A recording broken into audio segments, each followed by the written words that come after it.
Somewhere in the Pacific, far below the light, there is a room of steel that no diver will ever reach. Inside it, men are still at their stations. Their names are known. Their unit is known. The place where they came to rest is known, almost to the meter, and still, to this day, they are listed as missing. How do you lose someone you never stopped searching for? 72,000 times, that is exactly what happened. These are the Americans who went to the Second World War and never came home. Not the fallen we buried under white stone, the ones we could not find at all. More than 80 years later, their files are still open. Their cases have no ending. And somewhere, in almost every one of those stories, a family is still waiting for a knock on the door. Let me begin with a number, because the number is where the silence starts. Around 400,000 American service members died in the Second World War. Most were brought home, or laid to rest in fields their families could one day visit. But when the guns went quiet, tens of thousands were simply not there. No grave, no body, just a last known position, a date, and a telegram that chose its words with terrible care. By the end of the war, nearly 79,000 Americans were carried on the rolls as missing. That was almost 1 in 5 of all the dead. 1 in 5 families who received not a coffin, but a question. Think about what that word missing actually asks a person to hold. Not gone, not resting, missing. A door left open in a house where everyone else has already come home. And missing was not only a feeling, it was a status, written on a form. For a family, it meant a year, sometimes longer, of not knowing whether to hope or to mourn. The government would eventually change the word from missing to presumed dead. But presumption is not a body. It is not a grave to visit on a Sunday. Wives could not truly become widows. Mothers set an extra place at the table for a while, then stopped, then felt guilty for stopping. There was no funeral, because a funeral needs someone to bury. There was only a letter, and a flag, and years of listening for footsteps that never came up the path. Who were they, before they became numbers?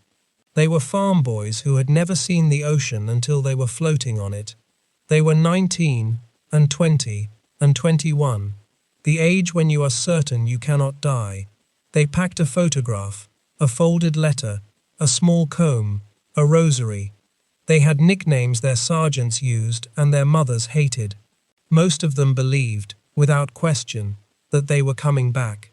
And then the world they stepped into swallowed them in ways the people at home could barely picture. Consider the sea. Of all the Americans still unaccounted for from that era, more than 40,000 were lost on the water. A ship breaks apart in minutes. A plane goes into the waves and leaves nothing but a slick of oil and a widening ring of quiet. There is no battlefield to search. The ocean does not return what it takes, and it does not mark the spot. More than 50 American submarines never came back from their patrols. To this day, the men who served aboard them are remembered with a single, haunting phrase: on eternal patrol. Whole crews, still at sea, still submerged somewhere in the dark, their exact resting place unknown. A father, a son, an entire circle of friends, gone between one radio message and a silence that never ended. And consider the sky. Thousands of the missing were airmen, young crews who climbed into bombers before dawn and flew out over water, or jungle or mountain, and were never seen again. A plane that goes down far from witnesses leaves almost nothing to find. Sometimes another crew reported a parachute, or a column of smoke, or nothing at all, just an empty space in the formation on the way home. 10 men could vanish in a single aircraft in a single instant, and for their families, there would be no wreck to point to, no field with a name, only the last letter, already in the mail, arriving days after the telegram that made it unbearable to read.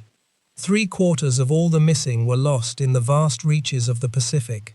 Islands with names most Americans had never heard. Reefs and jungle and trenches miles deep. The distance itself was a kind of enemy. A man could fall a world away from everyone who loved him, in a place his family would never find on any map. And some were lost in a cruelty that is hard to speak of even now. In the Philippines, thousands of Americans were captured in the early months of the war. Many were loaded onto unmarked transport ships to be carried away into captivity. Because the ships carried no markings, some were struck by their own side, by American aircraft and submarines that had no way of knowing who was below deck. Men who had already survived surrender and starvation died within sight of rescue, killed by the very flag they had fought under. When recovery teams later found a mass grave of more than 300 of them, almost none could be told apart. They were buried together, as unknowns, far from home. Then there were the battles that ended in confusion so complete that the dead were lost twice. Tarawa. In November of 1943, American Marines went ashore on a scrap of coral in the Central Pacific called Bataille. It is smaller than many airports. The fighting lasted about 76 hours. When it was over, around 1,000 Marines and sailors were dead. They were buried quickly, where they fell, in the haste of war. Trenches were dug and filled, wooden markers were hammered into the sand. And then the war moved on, as wars always do, and the little island was left behind. But the markers rotted. The maps were lost, or were never accurate to begin with. Machines reshaped the ground for an airstrip. And when, years later, teams came back to bring those men home, they opened the graves and found many of them empty, or jumbled, or simply gone. Hundreds of Marines who had been buried by their own friends, with care, under their own names, had quietly become unknown. Sit with that for a moment.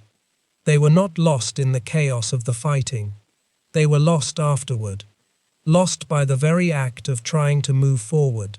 One of them was a young man from Louisville, Kentucky, a private, 20 years old, who came ashore with a rifle company and was killed on the third day of the battle. His friends buried him in a cemetery on the island, and then, somehow, the island lost him. For more than 70 years, he was one of the missing of Tarawa, a name on a list, a gap in a family.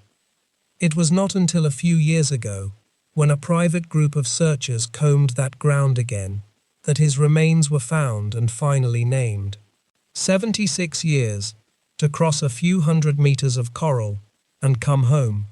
That group has recovered the remains of more than 270 people from that single small island, which tells you something quietly staggering. The missing are not always in some unreachable place.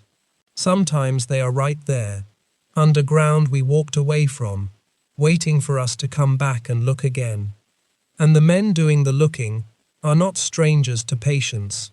They will spend a full season on their knees in the heat, sifting soil through a screen one bucket at a time, for the chance of a single button, a single tooth, a single bootlace.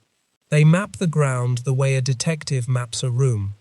They chase a rumor from a village elder, a line in a faded flight log, a scratch of a serial number on a piece of twisted metal. Most days they find nothing, and they come back the next day anyway. Because somewhere in a town far away, someone is waiting to hear that a name has finally been given back its body. That is the whole job. Turning a number back into a person, one careful handful of earth at a time. This is the uncomfortable truth at the center of the story. Many of the missing are not missing because no one knows roughly where they are. They are missing because of the limits of what could be done at the time, and because the world, understandably, wanted to move on. After the war, the country faced an accounting on a scale never seen before. Hundreds of thousands of remains had to be recovered, identified, and either sent home or buried overseas. It was the largest effort of its kind in human history, and it was carried out by people bent over dog tags and dental charts and the small contents of pockets, working with the science of the 1940s. They did extraordinary work. Around 280,000 Americans were identified and accounted for in those years. But when a man had been in the ground too long, or in the sea, or when fire had taken everything by which a body could be known, they reached the end of what was possible. And so those men were buried once more, together, under a single word, unknown. Today, in a cemetery in Manila, more than 36,000 names are carved on the walls of the missing.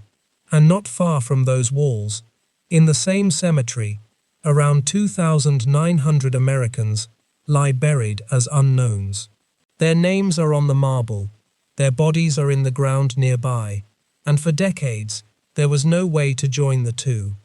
Imagine standing in that place, the name of your uncle cut into the stone in front of you, his remains, perhaps, a few hundred steps behind you, and no way in your lifetime to prove that they belong together. For a long time, that was where the story stopped. A wall of names, a field of unknowns, a silence that felt permanent. But it was not permanent, because the strange and stubborn thing about the missing is that we never fully agreed to lose them. There is an agency, quiet and little known, whose entire purpose is to bring them back. Its people are scientists and historians, divers and archaeologists. They read 70-year-old battle reports. They sit with old men who still remember where a plane went into the trees. They dig in quiet fields in Europe and on islands in the Pacific. They search the ocean floor for a fragment of bone, a scrap of a boot, a wedding ring worn thin. And then there is the science. The men who first buried these soldiers could never have imagined. DNA, a tooth, a sliver of bone smaller than a coin. From that, today, we can reach back across 80 years and find a name. It is compared against a swab from a great niece who never met the man she is helping to bring home. And sometimes, the wall and the grave finally meet. Just recently, using a new and more powerful way of reading badly damaged DNA, scientists identified a missing airman whose remains had defeated every earlier attempt. Bit by bit, name by name, the unknowns are quietly becoming known again. Since this work was renewed decades ago, close to 1,000 Americans from the Second World War have been found, named, and carried home. That is 1,000 front doors open to men in dress uniform. 1,000 flags folded into 13 tight triangles. 1,000 times a family has finally been able to say, "We found him." But 1,000 out of 72,000. You can hear the size of what remains in that one ratio. Let me tell you about one more of them. Not a symbol, a person. In the Philippines, in the dark first months of 1942, a young army technician, 25 years old, disappeared in the collapse and the long forced march that followed. His family was told almost nothing, and for more than 70 years, one relative refused to let the file close, writing letters, asking questions, growing old with the search, believing that the young man might be one of the unknowns lying under the grass in Manila, close enough to touch, and still just out of reach. He is not unusual in that. Behind almost every one of the missing there is someone like that. A brother who grew old still waiting. A sister who kept a bedroom exactly the way it was. A niece who inherited the searching the way others inherit a name. That is what the number 72,000 hides. Each one is the center of a small, private, unending vigil. So why do we forget? Not out of cruelty. We forget because remembering is heavy, and because time is patient, and because the people who ached the most are themselves leaving us now. The parents of these men are long gone. The friends who could point to the exact spot are nearly gone as well. Soon the last person with a living memory of them will be gone too, and all that will remain is a name on a wall and a folder in a drawer. That is the real danger. Not that they died. All of us, in the end, will die. The danger is that they might be lost a second time, in the only place a person can truly vanish, our attention. And yet remembering is not only a duty, it is also a kind of repair. Every time a name is spoken again, a small piece of what the war broke is quietly put back. A family that waited 3 generations finally gets to stop waiting. A grave stops being a number and becomes a person, with a hometown, a laugh, a favorite song. The past does not change, but the ending can. That is the rare gift hidden inside this slow, patient work. It is one of the few times we are allowed to reach back into history and make it a little less cruel than it was. So here is the question the number leaves us holding. We know, roughly, where many of them are. We have the science to give them back their names. We have people willing to spend their lives digging and diving and searching. What we have to decide, over and over again, is whether they are still worth the effort. Whether a man who fell 80 years ago, on an island you cannot pronounce, is still one of us. Every single identification is a country answering yes. Remember that room of steel, far below the Pacific, where men are still at their stations. We know their names. We know their faces. We know almost exactly where they rest, and still we call them missing. Maybe that word was never really about them. Maybe it was always about us. About the empty place they left at the table. The story that stops in the middle of a sentence. The debt that does not expire just because the years pile up. 72,000 Americans walked out into the world and did not come back. Most of them are not truly lost. They are waiting. In the sea, in the sand, under the quiet grass of foreign fields, and on tall walls of white marble, where their names catch the light every single morning. They are waiting to be brought home. And home was never really a place on a map. Home was a person who kept looking. The least the rest of us can do is become that person for a moment, and remember that they are still out there. If this story stayed with you, then stay with them. Subscribe, and let the next name and the next story find you here. Because no one is truly gone while someone still remembers their name.